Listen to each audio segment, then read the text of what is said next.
चला तर मंडळी, मस्त टेस्टी कुरकुरीत स्नॅक्स बनवूया, ते पण शिल्लक राहिलेल्या पिठापासून. चपात्या तर झालेल्या आणि 2 गोळं शिल्लक राहिलेलं चपातीचं. मग म्हटलं काहीतरी टेस्टी स्नॅक्स बनवूया.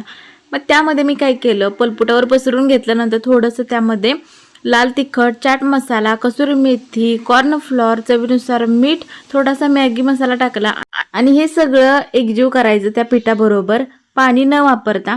कोरडं कॉर्न फ्लोअर लावून पातळ अशी पोळी लाटून घ्यायची आणि काटा चमचानं छिद्र पाडून घ्यायची, म्हणजे कुरकुरीत स्नॅक्स तयार होईल. आणि नंतर काय करायचं सांगते, एक फिरकी घ्यायची आणि घरा फिरवायची म्हणजे कापून घ्यायचं आहे व्यवस्थित, मी दाखवलंय तसंच.